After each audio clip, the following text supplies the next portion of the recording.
Gracias, señor presidente. Por el proyecto 1198-2021 sobre la centralización del sistema de salud en el ámbito de la provincia de Buenos Aires, quería plantear que desde el primer día del aislamiento, de la extensión de la pandemia, venimos insistiendo con la necesidad de tomar medidas de fondo, obviamente para afrontarla.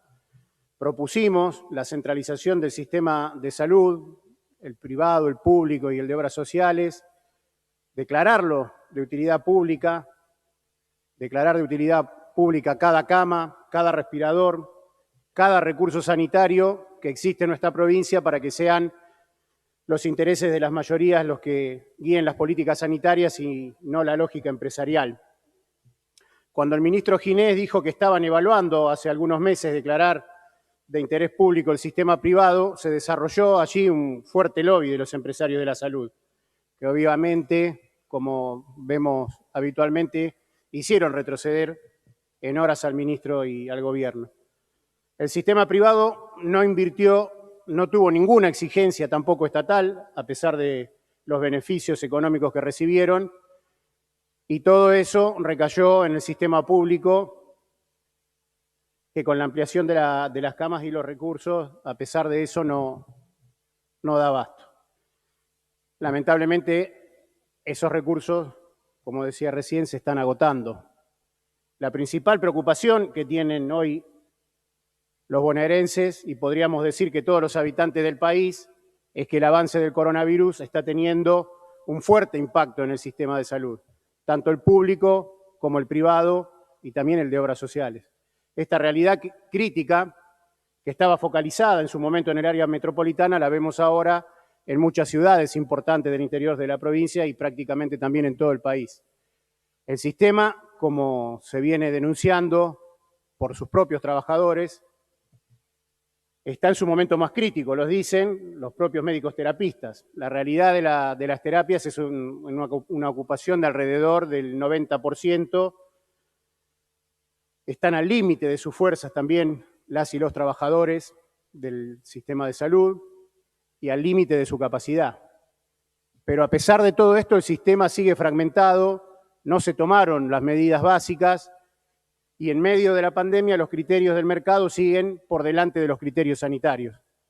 Esta legislatura votó hace algunas semanas nuevos endeudamientos, apoyó el pago de la deuda y la negociación con los especuladores. Eso sí fue una prioridad en este recinto, pero no afectar un solo interés de los poderosos para destinarlos a la atención y al sistema sanitario. Frente al crecimiento de los contagios se pone el acento en la responsabilidad individual. Nosotros consideramos muy importante que se cumpla con la distancia social, el uso de tapabocas, la higiene de manos y todos los cuidados que corresponden, pero queremos hablar también de otra realidad, la que están viviendo los trabajadores de los servicios esenciales, en primer lugar, empezando por los trabajadores y las trabajadoras de la salud, los de la primera línea, como dicen todos. Ya son más de 15.000 los infectados, los contagiados, y entre ellos 60 fallecidos. Muchos de ellos, como venimos denunciando, son parte de los grupos en riesgo, a quienes todavía se les siguen negando las licencias, como venimos reclamando. También hay que tener en cuenta todas las actividades que están en funcionamiento. Entre los trabajadores de los supermercados tenemos en la zona metropolitana más de 1.300 contagios, en la alimentación llegan a 1.000, más de 500 en el transporte ferroviario, 500 en la industria automotriz, cerca de 400 en los frigoríficos, y a esto hay que sumarle a las familias, porque muchos de estos contagios son trasladados al ámbito del hogar. Los que insisten con la responsabilidad individual quieren ocultar en realidad la responsabilidad patronal, la falta de protocolos en las industrias, de elementos de protección sanitaria, la apertura de actividades que no tienen nada de esenciales, tiene que ver con esto. Es una de las fotos de la pandemia, la de la rentabilidad sobre la salud y la vida de los trabajadores. Me quiero referir también a un tema que se ha tratado en esta sesión y que viene siendo parte de una campaña política y mediática contra los sectores populares que se ven obligados, no porque les guste, por la falta de vivienda, a ocupar terrenos y a vivir en condiciones precarias.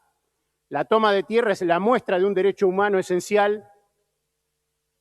Ese derecho humano esencial, que es tener una vivienda digna, que debería garantizar el Estado, se encuentra vulnerado. Eso está claro. Se pretende aparte resolver el enorme problema de la vivienda con represión. Como en otros temas, en vez de buscar soluciones, se aprovecha para hacer campaña punitiva. Nada se dice de la especulación inmobiliaria y el lucro privado. Inclusive la oposición lleva en este tema la voz cantante. Lo ha dejado claro en las intervenciones en esta sesión. Han reclamado el desalojo por la fuerza de estos sectores en lugar de proponer planes de vivienda, de urbanización y poner fin a la vulneración del sistemático derecho al acceso a la tierra y a la vivienda. Pero en esto, la oposición de Juntos por el Cambio, hay que decirlo también, coincide sin grietas con el ministro Berni. Se jacta por la cantidad de desalojos que realizó, haciendo de la mano dura un lema de gestión. Ni hablar de Sergio Massa, que planteó que a quienes ocupen tierras, como decía un diputado preopinante, habría que sacarle la asistencia social que reciben del Estado, o sea, seguir sacándoles derechos. En momentos donde la crisis, que pesa sobre millones, que se ven afectados en sus condiciones de vida, con la amenaza de que será peor después de la cuarentena, el empoderamiento de las fuerzas represivas anticipa que será dirigido contra los reclamos populares por el derecho a la tierra, al trabajo, al salario, a la salud y la educación. Desde esta banca, señor presidente, llamamos a la organización independiente de los trabajadores y el pueblo pobre para que esta crisis no la paguemos nosotros.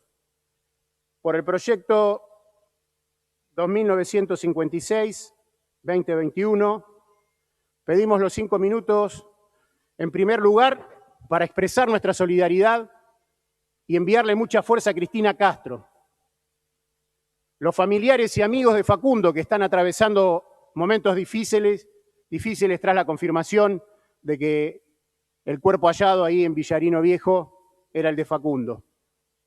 También porque entendemos que en esta Cámara no se pueden mantener al margen del pedido de verdad y justicia que reclama toda la sociedad.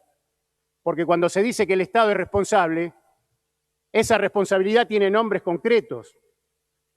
Desde el inicio del aislamiento, a través de decretos, se ha empoderado a las fuerzas de seguridad. Y esto ha traído, como ya denunciamos también, en consecuencia el aumento inaudito de la violencia policial, los casos de gatillo fácil y la criminalización de la protesta social. Desde que Cristina Castro denunció la desaparición de su hijo, que se produjo en el marco de estos decretos, hemos puesto esta banca a disposición para aportar al reclamo de su aparición y la búsqueda de verdad y justicia.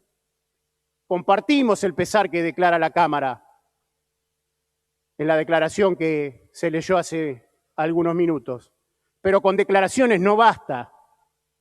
De hecho, es la misma Cámara que rechazó nuestro pedido de interpelación al ministro de Seguridad, Sergio Berni. Es la misma Cámara que rechazó también un pedido de informes al Ministerio de Seguridad para que explique el crecimiento de la violencia institucional. Existía en ese momento ya un extendido cuestionamiento al accionar del Ministerio y del propio ministro Berni. Cuando los abogados, la familia y la madre apuntaban a la bonaerense como responsable de esta nueva desaparición, pero se rechazó acá que el ministro venga a dar explicaciones a la Cámara. Y acá tampoco hay grieta entre el bloque del Frente de Todos y el bloque de Juntos por el Cambio. Una decisión política que está en sintonía con la del Poder Judicial, que se niega a imputar a los policías implicados en la causa, más allá de las evidencias que han presentado desde la querella, y que sostiene además a un fiscal que es un funcionario progenocida, aliado a la bonaerense, cuya recusación fue negada 2 veces por la jueza María Marrón.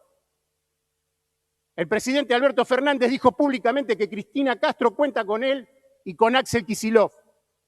Pero sin embargo, después de 130 días, el Poder Ejecutivo todavía sostiene a Sergio Berni como ministro de Seguridad, a pesar de que la familia y los abogados de Facundo dan cuenta de un entramado de encubrimiento a la bonaerense en la que Berni es la pieza clave. Ya nos hemos referido a esos hechos. La aparición de objetos de Facundo en una comisaría, la amenaza a testigos, conversaciones borradas, las fotos del DNI de Facundo en el celular de un agente de la bonaerense, la foto de Facundo de espaldas, esposado, embarrado y sin una zapatilla, filtrado por la propia policía denunciada.